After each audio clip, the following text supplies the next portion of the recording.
This is big breaking news. We have government officials issuing an emergency warning that you need to get away from these 5G cell phone radio transmitter cell phone towers. All right, that is exactly what government officials and top experts and top scientists are all warning at the same time, that these 5G towers are extremely dangerous and cities and governments need to be taking them down and dismantling them. And this leader, this city, is coming out and saying that they're going to ban 5G towers in their city, and they're not going to allow these towers to be built by Verizon and other cell phone companies. This is happening right now in America. There's a battle going on, and they're giving grave warnings for children. They're saying children are especially vulnerable to this, and they're also saying that this could cause a food system collapse because it is affecting the insects as well, right? The insects are highly affected by these microwaves because they operate, these 5G towers operate on a microwave radio frequency, okay? And the difference between 5G and 4G, the reason why it's so much more dangerous is because 5G, it's a much more concentrated and shorter wavelength and a higher powered frequency, okay? So it doesn't travel as far, but when you are close to it, it is extremely powerful, and it can penetrate through membranes and cell walls and damage potentially these things in the long run, right? So we're going to dive into all this stuff. Government officials are warning, cities are starting to ban this stuff. This is not made up, and there's going to be potential consequences in the long run from this as well, okay? And just a few years ago, just to give you guys some background before we dive into all the details and exactly what these scientists and experts are saying, because it's devastating, but just to give you some background details, this was a few years ago in California, okay? There was a Sprint 5G cell phone tower that was installed on top of a school in California. They installed it on top of the school, on the school grounds, on top of the roof of the school, a 5G tower. And like I said, 5G, the frequency is much higher, the wavelength is much shorter, but it's much more powerful. So the closer you are, the more powerful it is. The further away you are, the less powerful it is. 4G is a little bit lower wavelength and travels a lot further, all right, and is a lot more steady.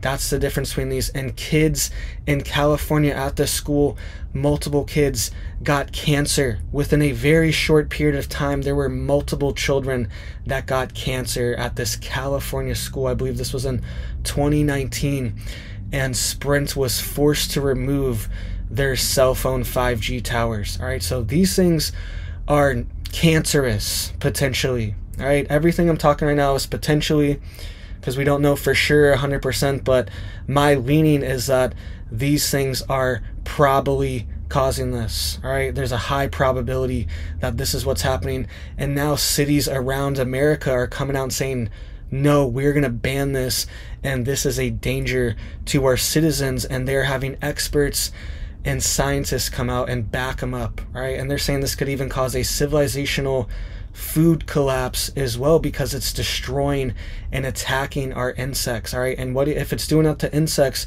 what do you think it's doing to you and the animals and the water and potentially the weather? Everything is being affected by these things right now. So let's dive into the details here. This was just a few weeks ago where the city of Stamford, Connecticut, which is the second biggest city in Connecticut, has now voted to ban and reject 5G towers and this 5G program that Verizon has with the state. They have voted to reject this, and citing that it's potentially dangerous and hazardous for your health and especially children. Here's the article here. Connecticut City rejects 5G, citing evidence of health risk. It says, after being presented with evidence of wireless radiation's negative health impacts, the Board of Representatives in Stamford, Connecticut, voted to reject an agreement that would have allowed telecommunication carriers to install 5G equipment on city-owned utility poles. And they had multiple experts and scientists come on. Here were some of the people that were there, and we'll break down what they were saying. It says experts including toxologists, epidemiologists. Derva Davis, PhD, MPH, said there were many documented health and environmental impacts of wireless radiation, including brain damage, memory loss, decline in reproductive function, DNA damage, and harm to insects. All right, that's what this doctor is saying, this toxicologist and this epidemiologist. And it says Davis, the founder of and president of Environmental Health Trust, told the paper that, quote, confronted with overwhelming and independent scientific information about the real and present dangers of bringing electromagnetic fields closer to humans than ever before, Stanford voted to protect people and their environment. She added, quote, we should stop debating whether we have proof of human harm and take steps now to prevent that harm. Quote, the city has an obligation to protect its citizens. But the problem that they are running in, and we're going to get into all these different effects, how it's affecting the insects, how it's affecting you, children, all this stuff. We'll get into that in just a second. But they're saying that the biggest problem that they're running into, quote, if cities try to go against the FCC rules, the carriers will sue the cities. And I don't think we want to subject the city to that. That's what some of the people were saying. But they were also saying that we're going to have to do it, and we don't care if we get sued because this is too much of a danger.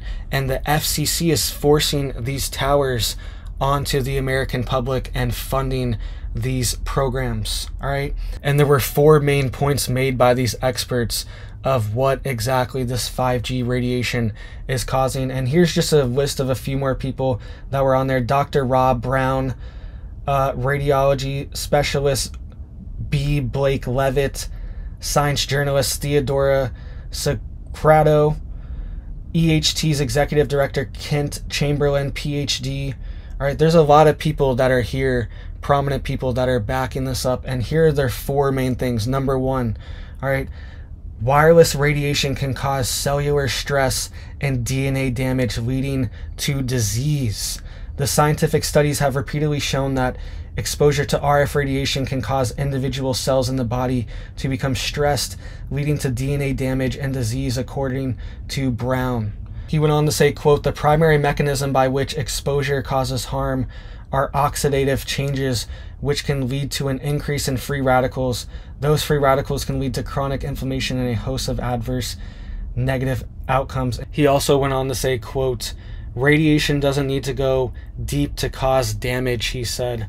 The thyroid gland is often only a few millimeters deep to the skin surface, and so are the testicles. Interfering with the function of these glands can cause systematic endocrine dysfunction. Quote, in addition, many important cells, including red blood cells and immune cells, are just below the skin surface. That's what Dr. Brown was saying. All right, so this stuff's real. These electromagnetic radiation frequencies are heating our body up and are affecting our hormones as well and our sensitive organs. All right. Number 2, FCC guidelines are a, quote, complete failure for protecting kids. Davis pointed out research showing that children are especially vulnerable to RF radiation. And it says children's unique physiology, including smaller heads and more fluid in their brains, result in proportionally greater absorption of RF radiation than adults. Research shows that children can absorb up to 30 times more the amount of RF radiation in their hippocampus and 10 times more in their bone marrow of their skull. All right, that's a big difference. And when you amplify that, how they're so much smaller as well, this is a lot. The FCC has refused to take this research into consideration when setting its wireless radiation exposure guidelines. So there are no FCC or federal government protections for this type of radiation as well, and there really aren't any type of limits on how much we can be exposed to this. This is something that should be monitored. All right, there's everything else is the amount of CO2 you're breathing out, all right, is monitored. Cows farting, they're worried about the methane from that. They're monitoring that, measuring that. There's limits on that in countries all over the world. All right, how much ammonium nitrate can be in their soil from them urinating. Right? I know this sounds crazy. I know this is obscure, but these are the things that government has regulations and monitors for. But when it comes to blanketing your children and you yourself as well, your animals, everyone, your food, everything is being exposed to this. The plants, the animals, blanketing this with this EMF radiation. There's no regulations at all around it. Right? What is this actually doing? Here's the third point they made, and it goes right into this. Other countries have had or have more stringent wireless radiation standards. Okay? Socrates said that while the FCC standards have yet to reflect current science, other countries have taken action to set lower wireless exposure limits. India, China, Russia, Italy, and Switzerland all have limits that are a mere fraction of the FCC's exposure limits. And in some of those countries, there are scientists that are studying this issue ongoing. And she goes on to say that the EPA, the CDC, the FDA, nobody has jurisdiction and nobody is regulating this exposure. And all these countries, India, China, Russia, Italy, Switzerland, they all have limits. And they're saying it's a mere fraction of what you are allowed here, because even 4G to 5G, the hertz frequency is so much higher. It's double, triple, quadruple the hertz frequency. All right. So it's a way higher frequency. It's a lot more powerful. And at close range, it has a lot more penetrating and a lot more heating power. All right. That's what a lot of radiation is heating, background heating. This is heating everything up. These are like giant microwaves. Cell phone towers operate on microwave radio frequencies. And everything's being blanketed in microwaves. What does this do to the trees? What does this do to you? What does this do to the animals? And they're saying that it's impacting the bugs, and especially the pollinators and the bees. They're being heavily impacted by this, and it is heating their body up. All right, it's literally cooking the bees right now, and this could be part of the population collapse of the bees, along with potentially things like heavy pesticide spraying and heavy GMO crop use as well, with this genetically modified pollen that the bees are building their hives with and eating all day. All right, but here's point 4. Pollinators may be impacted by 5G.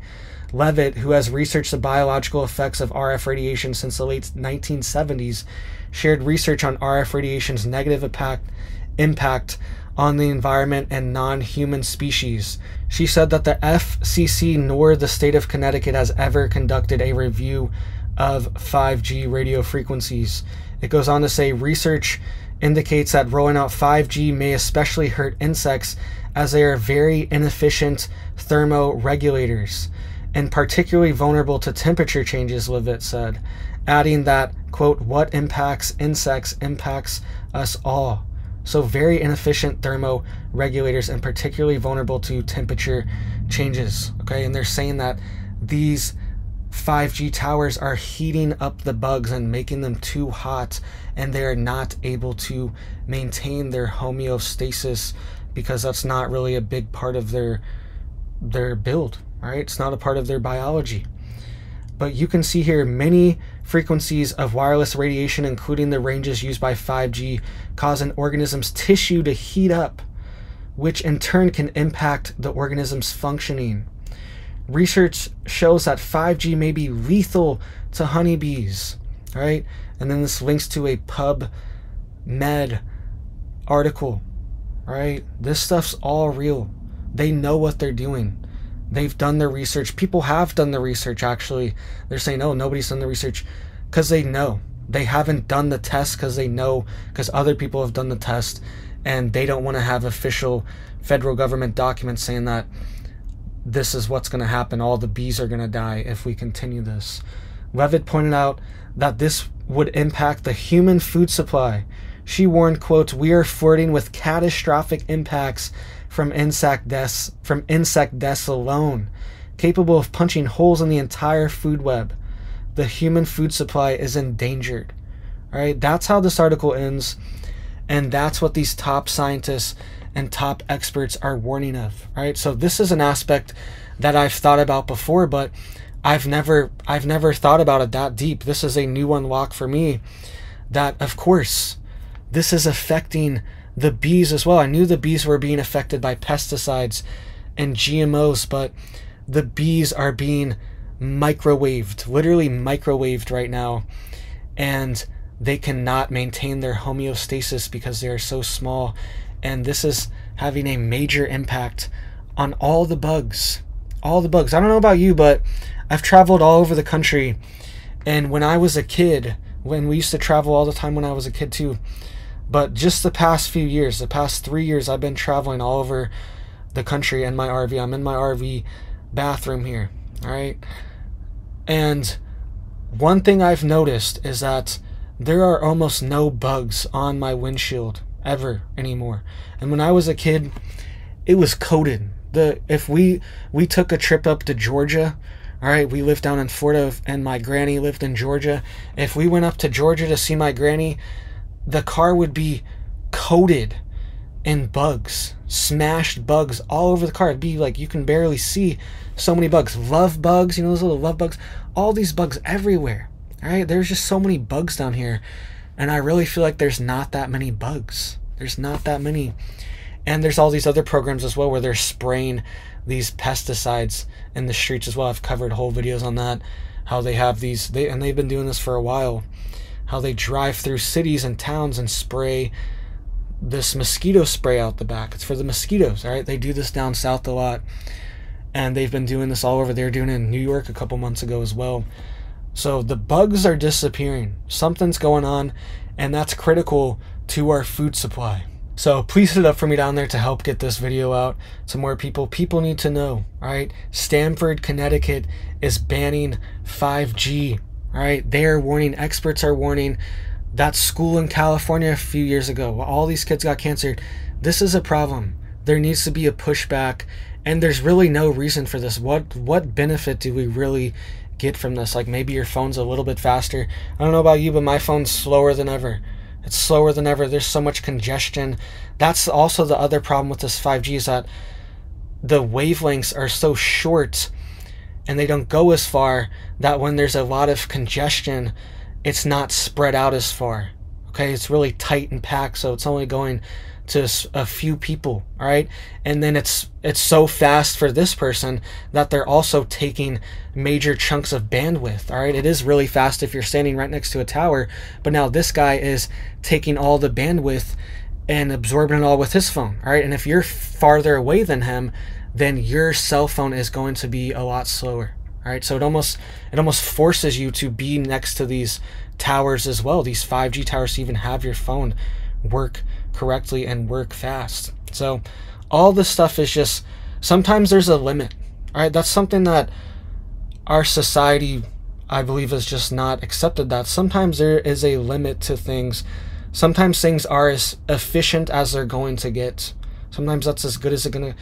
That's fine with me. I'm fine with 4G as long as it works great and it doesn't give anyone potentially cancer. And all this stuff I'm talking in this video is potentialities here. None of it is, I can't claim any of it is official. You know how things are. But I would rather be safe than sorry and not have this happen. All right, so hit it up for me down there. Let me know what you guys think. And this is not even touching into how potentially these 5G radio frequency towers are also similar to a HARP system being set up all over the globe. Okay, because if they can heat up certain areas, this is what this whole thing is about, how it's causing radiation, and radiation is heat. Radiation causes heat.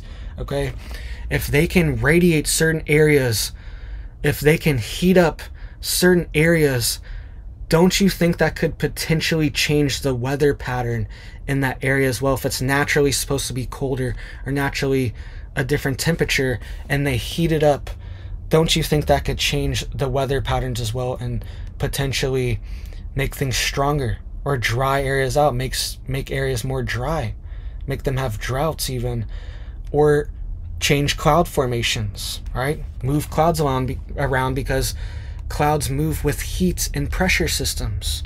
All right, so just something to think about. Let me know what you guys think. All right, I hope you have big blessings for your family and your life. and I hope you have a big old blessed day.